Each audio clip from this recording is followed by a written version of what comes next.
আসসালামু আলাইকুম রহমতুল্লাহি ওবরকাতুহু। সম্মানিত দর্শক, রাজনীতির রং তামাশা ক্রমশ বেড়েই চলেছে। অদ্ভুত অদ্ভুত সব ঘটনা। এই রং তামাশার মধ্যে কখনো কখনো ট্র্যাজেডি আছে, আর কখনো কখনো কমেডি রয়েছে। ট্র্যাজেডি কি করে রং তামাশা হয়, এ বিষয়ে একটু না বললে ভুল বোঝাবুঝি তৈরি হবে।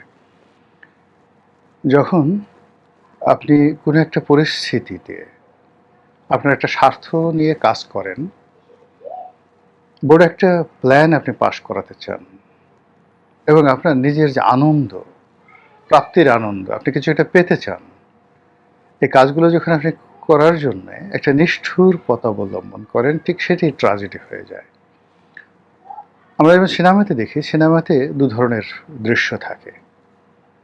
একটি হলো খুব আনন্দদায়ক দৃশ্য, আরেকটি হলো বেদনাদায়ক দৃশ্য, এবং সেগুলো দেখে আমরা কাঁদি, আর কান্না করার জন্য টাকা দিয়ে সিনেমার টিকিট কেটে আমরা সেখানে গিয়ে উপস্থিত হই।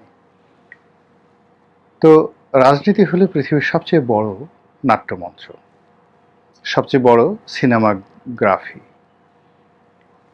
এখানে যা কিছু ঘটে, পৃথিবীর কোনো কলম নেই এটিকে চিত্রকল্পে ফুটিয়ে তোলে। পৃথিবীর কোনো কলম নেই এই রাজনীতিতে এমন সব নির্মম ঘটনা ঘটে যেই ঘটনাগুলোকে গল্প, উপন্যাস, সাহিত্য কিংবা সিনেমাতে ফুটিয়ে তোলা সম্ভব। পৃথিবীতে এমন কোনো কথক নেই, বক্তা নেই, যে কিনা এই রাজনীতির যে ট্র্যাজেডি, কমেডি এবং গল্প, উপন্যাস, সাহিত্য, তারপরে প্রহসন, যা কিছু আছে সাহিত্যের বিভাগ, এগুলো আপনার সামনে যে উপস্থাপন করবে, এরকম চমৎকারভাবে বলার মতো কথক এখনো তৈরি হয়নি। অর্থাৎ মানুষের কল্পনা শক্তি, মানুষের বাক শক্তি, মানুষের চিন্তা শক্তি কিংবা তার যে সৃষ্টি করার যে ক্ষমতা, তার চাইতেও যে নির্মম ঘটনা রাজনীতিতে ঘটে, এটাই আমি বোঝাতে চাচ্ছি, এবং সেই পরিবেশ পরিস্থিতি এখন বাংলাদেশে ঘটে চলেছে।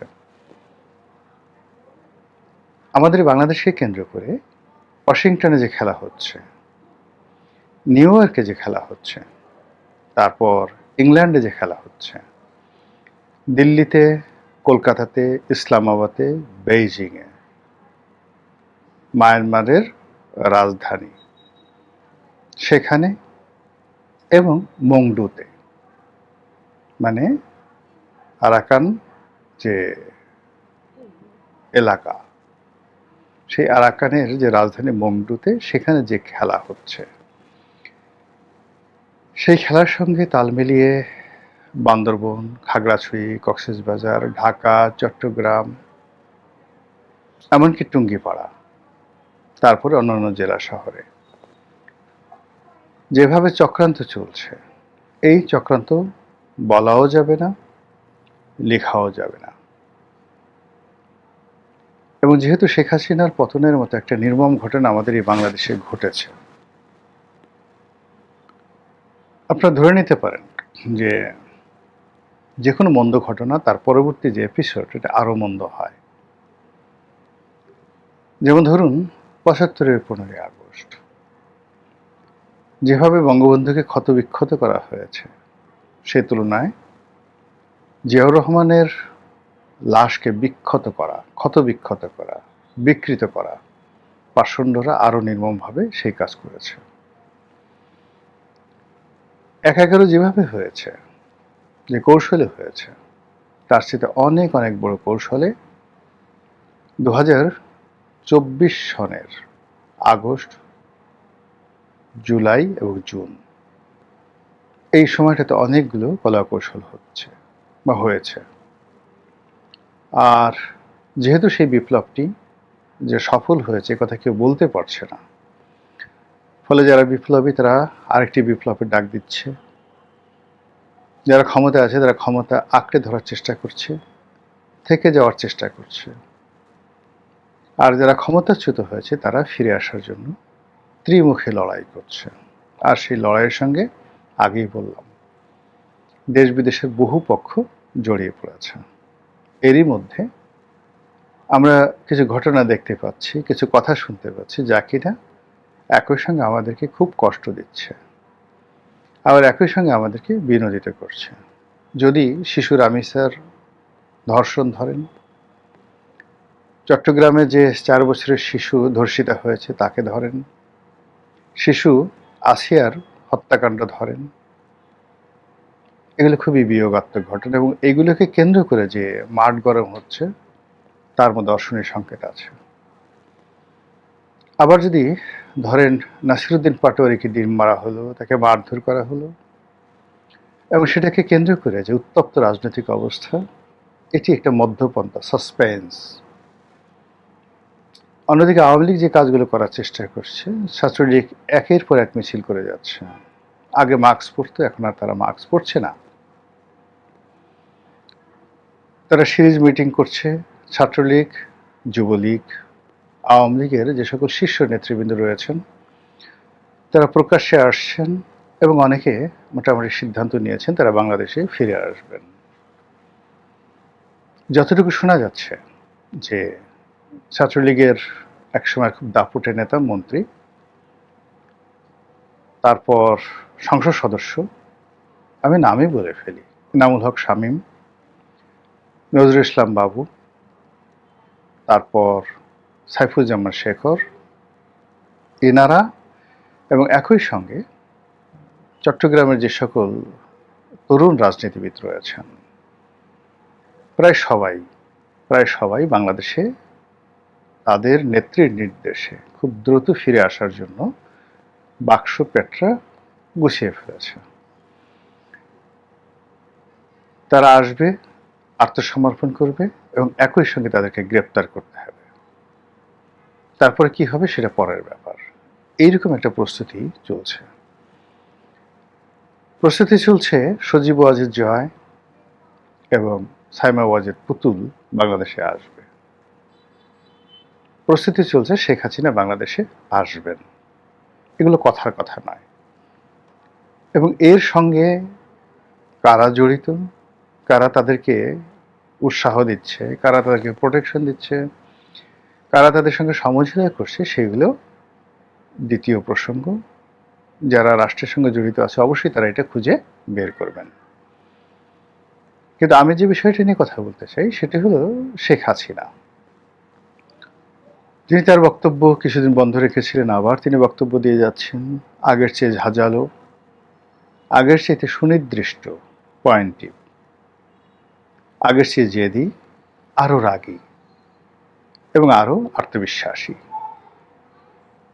তিনি একেবারে সুনির্দিষ্ট ডেট দিয়ে বলেছেন যে আমি 6 মাসের মধ্যে, আগে যেমন তারেক রহমান সাহেব আসতে চাইতেন তার লোকজন বলতেন যে 3 মাস, 6 মাস, 1 বছর বা 1 মাস আসবেন, কিন্তু জনাব তারেক রহমান সাহেবের পক্ষ থেকে সুনির্দিষ্টভাবে বলা হয়নি। কিন্তু একবারই তিনি বলেছেন তিনি আসবেন এবং তিনি এসেছেন। শেখ হাসিনা বিভিন্ন সময় সুনির্দিষ্টভাবে না বলে অনির্দিষ্টভাবে বলেছেন, কিন্তু এইবার তিনি প্রথম বললেন যে আমি আগামী 6 মাসের মধ্যে আসব। তিনি যদি 6 মাসের মধ্যে না আসেন, না আসতে পারেন, তাহলে তার কথার বিশ্বস্ততা থাকবে না। এটা তিনি ভালো করে জানেন। তার নেতাকর্মীরা বিশ্বাস করবে না, দেশবাসীও তার ব্যাপারে আগ্রহ হারিয়ে ফেলবে। ফলে এই যে তিনি যে একটা ডেডলাইন অর্থাৎ 6 মাস সময় উল্লেখ করলেন, এটি তিনি ভেবেচিন্তে বলেছেন এবং এটা তার জন্য একটা ঝুঁকি। তিনি পারলে একটা ফলাফল হবে আর না পারলে আরেকটি ফলাফল হবে। তার এই আগমন কিংবা তার এই যে আশার ঘোষণা, এটি নিয়ে ভীষণ রকম তোলপাড় চলছে। এক পক্ষ বলার চেষ্টা করছে আরে আসুক আসুক, তাকে আদর করার জন্য আমরা বসে আছি। সে যেভাবে আসুক, এয়ারপোর্টে নামার সঙ্গে সঙ্গে তাকে ওইবার ছেড়ে দিয়েছি বা ওইবার আমরা তাকে বাগে পাইনি, এইবার আমরা যেহেতু তাকে বাগে পেয়েছি, বাগে পাবো, এইবার তাকে দেখায় দেব কত ধানে কত চাল। এরকম একটা পক্ষ আছে। আর এক পক্ষে বলার চেষ্টা করছেন আরে বোগাস যত সব কথাবার্তা, বললেই হলো 6 মাসের মধ্যে বাংলাদেশে আসবে। ধান গাছে কি কখনো কলা ফলে? এই সমস্ত কথাবার্তা বলে অযথা নিজের এই বয়স্ক বুড়ো বয়সে তিনি কেন তার ইমেজ নষ্ট করছেন, এগুলো অনেকে বলার চেষ্টা করছেন। কিন্তু আওয়ামী লীগের যারা লোকজন তাদের বক্তব্য স্পষ্ট। আমাদের নেত্রী যা বলেন অক্ষরে অক্ষরে পালন করেন। আমাদের নেত্রী যা বলেন তা করে ছাড়েন। তিনি ভেবেচিন্তে কথা বলেন এবং তার জীবনের সেই যে প্রথম থেকে এ পর্যন্ত যা কিছু করতে চেয়েছেন সব কিছু অক্ষরে অক্ষরে করেছেন। কাজেই তিনি যেহেতু আসতে চেয়েছেন তিনি আসবেনই। এটা হলো কট্টর আওয়ামী লীগের কথাবার্তা। অন্যদিকে সরকারের যারা কর্তা ব্যক্তি রয়েছেন তারা তার আগমন নিয়ে বেশ চিন্তিত, বেশ উৎফুল্ল, হোয়াট এভার মেবি। তাদের প্রস্তুতির কোনো সীমা নেই, পরিসীমা নেই। তাদের একটা অংশ এটা যে শেখ হাসিনা বলেছেন বা তিনি যে আসবেন এটাকে তারা একটা খড়কুটোর মতো মনে করার চেষ্টা করছে।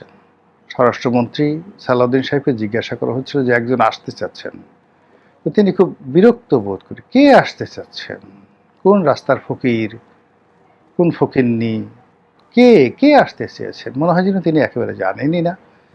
তারপরে বলেন নাম বলেন ইত্যাদি ইত্যাদি কথাবার্তা। মানে তিনি প্রথমে যে অ্যাটিটিউড দেখালেন তাতে মনে হয় যে শেখ হাসিনার নামে যে বাংলাদেশে কেউ একটা আছে বা শেখ হাসিনার কথা যে স্বরাষ্ট্রমন্ত্রী কানে যাবে, শেখ হাসিনার কোনো বিষয় নিয়ে স্বরাষ্ট্রমন্ত্রীর কাছে কেউ প্রশ্ন করতে সাহস পাবেন আর স্বরাষ্ট্রমন্ত্রী সেটা উত্তর দিবেন, এটা কেমন একটা ঘটনা। তার ওই পুরো এই যে আমি এখন কথা বলছি তার মুখভঙ্গি, তার মুখচ্ছবি আমার দৃশ্যপটে ভেসে উঠছে। যাই হোক তিনি কি যেন একটা বলেছেন। অন্যদিকে সরকারের একজন উপদেষ্টা যিনি এখন তারেক রহমান সাহেবের মীরে নাজিম, তারেক রহমান সাহেবের হামিম, প্রধানমন্ত্রীর বিশ্বস্ত ভ্যানগার্ড একজন উপদেষ্টা আছেন ডাক্তার জাহিদুর রহমান, এবং এই সরকারের মধ্যে সবচেয়ে বুদ্ধিমান, সবচেয়ে জ্ঞানী, সবচেয়ে লেখাপড়া। এবং তারেক রহমান সাহেব মনে করেন, একসময় মনে করতেন যে ডক্টর মাহাদি তার অনেক বুদ্ধি, কিন্তু ইদানিং মাহাদিকে দেখা যাচ্ছে না, এমনকি হুমায়ুন কবিরকে দেখা যাচ্ছে না। ইদানিং সরকারের কাছাকাছি দুইজন লোককে খুব বেশি দেখা যাচ্ছে। একজন হলো মীর শাহে আলম, যিনি স্থানীয় সরকার এলজিআরডি প্রতিমন্ত্রী, বাজারে প্রচলিত তিনি তারেক রহমান সাহেবের ঘনিষ্ঠ বন্ধু, সহপাঠী বা আরও অনেক কিছু। এবং তারেক রহমান সাহেবের দয়াতে তিনি একটা ইউনিয়ন পরিষদের চেয়ারম্যান ছিলেন, সেখান থেকে উপজেলা চেয়ারম্যান, শোনা কথা, আমি সত্য মিথ্যে জানি না, আল্লাহ মাফ করুন। এরপর সেখান থেকে সংসদ সদস্য, তাও আবার মাহমুদুর রহমান মান্নাকে ফেলে দিয়ে তাকে নেওয়া হয়েছে। কাজেই তার গুরুত্ব, মাহমুদুর রহমান মান্নাকে ফেলে দিয়ে তাকে নেওয়া হয়েছে এবং তাকে প্রতিমন্ত্রী বানিয়ে মির্জা ফখরুলের সাহেবের মাথার উপর বসিয়ে দেওয়া হয়েছে। তো এই মানুষটির দাপট ক্ষমতা এখন সরকারের সবচেয়ে বেশি। আর দ্বিতীয় যে ব্যক্তি তিনি হলেন এই ডাক্তার জাহিদুর রহমান, যিনি একবার দুবার আমার সঙ্গে টকশো করেছেন। ভালো মানুষ, ভদ্র মানুষ। তো তিনি লেখাপড়া জানা মানুষ হিসেবেই তারেক রহমান সাহেব মনে করেন যে বিএনপির এই মুহূর্তে যদি সক্রেটিস কেউ থাকে, বিএনপির মধ্যে যদি এই মুহূর্তে এরিস্টটল কেউ থাকে, বিএনপির মধ্যে এই মুহূর্তে যদি ম্যাকিয়াভেলি কেউ থাকে, চাণক্য কেউ থাকে, তিনি জনাব ডক্টর জাহেদ। তো কাজী তার কথা তো ফেলে দেওয়া যায় না, তিনি যা বলবেন ওটা আলোচনা করতে হবে, সমালোচনা করতে হবে। তো তিনি যেটি বলেছেন যে শেখ হাসিনা যদি বাংলাদেশে আসেন তার সঙ্গে কোনো এক্সট্রা জুডিশিয়ারি অ্যাক্টিভিটিস করা হবে না, ইংরেজিতে এটি অর্থ। আমরা এক্সট্রা জুডিশিয়াল অ্যাক্টিভিটিস বলতে এক্সট্রা জুডিশিয়াল কিলিং, যেটাকে ক্রসফায়ার বলা হয়, এক্সট্রা জুডিশিয়াল অ্যাক্টিভিটিস বলতে আমরা বুঝি জনগণের হাতে ছেড়ে দেওয়া পিটানোর জন্য, পিটিয়ে মেরে ফেল, গলায় পালা দিয়ে জিব্বাটা টেনে ছেড়ে ফেল, ওর চুল টেনে টেনে ছিঁড়ে ফেল, ওকে গুঁতো দে, সুড়সুড়ি দিয়ে হাসতে হাসতেও মরে যাক। এমন সময় এরকম অনেক ঘটনা আমরা আদিকালে হীরক রাজার দেশে দেখেছি, যে পছন্দের মানুষটিকে ফেলে দেওয়া হয় কুমিরের কাছে, হাঙ্গরের মানে যেটা জলাধার আছে সে যেখানে অসংখ্য হাঙ্গর, সেখানে মানুষকে ফেলে দেওয়া হয়। পাগলা কুকুর দিয়ে মানুষকে কামড়ে কামড়ে মানে খাওয়ানো হয়। বাঘ সিংহ তাদের সামনে বহু মানুষকে ফেলে মানে মারা হয়েছে। তারপর মানুষকে ফেলে দেওয়া হয়েছে পাগলা হাতির সামনে, হাতি পাড়া দিয়ে মাথাটা বেলের মতো ফাটিয়ে ফেলেছে, বুকের উপর পা রেখে পাঁজর ভেঙে দিয়ে মানুষ মেরে ফেলেছে এবং লক্ষ লক্ষ হাজার হাজার মানুষ এই দৃশ্য নিজের চোখে দেখে উল্লাসিত হয়েছে।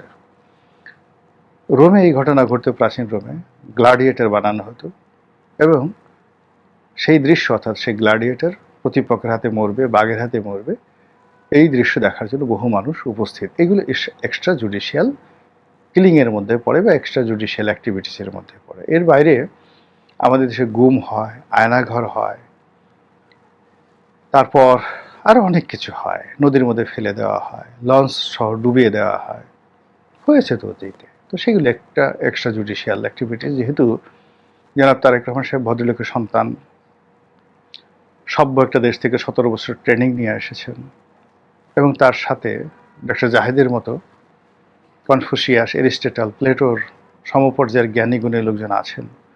কাজে এখানে শেখ হাসিনা নিশ্চিত নির্ভাবনা আসতে পারেন। তাকে রাজকীয় সেলুট দিয়ে, তারপর সাবেক প্রধানমন্ত্রী রূপে তার প্রোটোকল রেখে, তাকে অত্যন্ত সম্মানের সাথে মর্যাদার সহকারে তাকে গ্রেপ্তার করে নিখুঁতভাবে, সুন্দরভাবে, বিশ্বাসযোগ্য, বিশ্ব যাতে অবাক হয়ে দেখে যে বাংলাদেশে ন্যায় বিচার আছে, তো এরকম বিচার হতে পারে। এবং সে কথাই ডক্টর জাহিদের মাধ্যমে আমি সেটা বুঝিয়েছি। আর এই কারণে হলো কি, শেখ হাসিনা ডক্টর জাহিদকে খুব বিশ্বাস করেছেন বা করেন, তারেক রহমান সে বিশ্বাস করেন, যেহেতু তার আশেপাশে এরকম ভদ্রলোক আছে, এরকম শক্তিশালী লোক আছে, এরকম জ্ঞানীগুণী লোক আছে, কাজেই পথ হারাবে না বাংলাদেশ। তো এই জন্যই বোধহয় শেখ হাসিনা বাংলাদেশে আসার সাহস পাচ্ছে। কিন্তু তারেক রহমান সাহেবের পাশে যদি মুরগি মিলন থাকতো, তারেক রহমান সাহেবের পাশে যদি বাস্টার্ড সেলিম থাকতো, টোকাই সাগর থাকতো, ডেভিড থাকতো, তারপরে জিশান থাকতো, জিশান বাহিনী, জিশান ডাকার শহীদ থাকতো, তাহলে হয়তো পরিস্থিতি অন্যরকম হতো এবং সেখানে শেখ হাসিনা ভুলেও বাংলাদেশে পা দিতে সাহস পেত না। তো এই যে একটা সভ্যতার জগৎ চলছে, চমৎকার সভ্যতার নিদর্শন তৈরি হচ্ছে এভরিডে, তার মধ্যে শেখ হাসিনা বাংলাদেশে আসবেন এবং আশা করি তিনিও সরকারের মতো ভদ্রতা বজায় রাখবেন। আসসালামু আলাইকুম রহমতুল্লাহি ওয়া বারাকাতুহু।